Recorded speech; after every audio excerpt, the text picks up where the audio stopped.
Let's bring in Congressman Tim Burchett, Republican member of the House Oversight Committee. Congressman, it's good to see you again. Usually when you and I are talking, it's been about UFOs and aliens as of late. Yes, so today we're pivoting.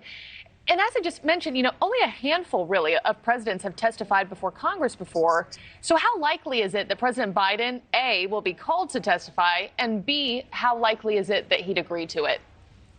I think he'll probably be called, but I think he'll end up in court. Like you said, he does not want to get in court. And I haven't cried as hard as Adele did since they took Dukes of Hazzard off the air, to tell you the truth. And then I'm following the guy in Chicago walking around naked. I didn't know where y'all were going with this whole thing. Well, you got to stick around for the rest of Morning in America, Congressman. You never know. We keep you on your toes, just as you have with us. I had to make sure my doors were closed out here. My shades were closed. No, but I think their lawyers are going to get involved, and then they'll delay. But look, the truth is, you got $22 million that has flowed into the Biden crime family's bank accounts for nothing other than access. And you've got Hunter Biden in board meetings handing the phone around to talk to his dad. And obviously that's for influence. Nobody could ever, it wasn't.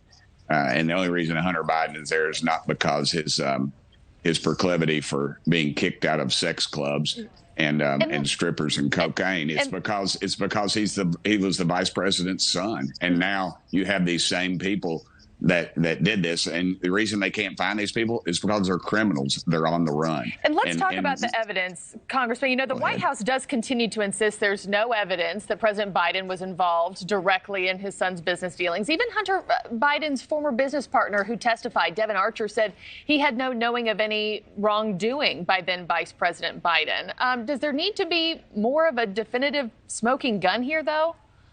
Well, I'm sure John Dillinger didn't think he was doing anything wrong, but $22 million. I would look at, how they got Capone was just tax evasion. There's no proof that they paid any taxes on this. Dadgummit, if you and I sell $600 worth of stuff on eBay, we get a letter from the dadgum IRS. This is ridiculous. There it is. We had to reprise it. I'm not laughing. We're laughing at the dadgummit. I love dadgummit. I say it. My daddy used to say that. He never cursed. He always said, dadgummit. And I knew he was dadgummit. So anyway, that's my thing. Everybody they pick it up. But anyway, no, $22 million, no taxes.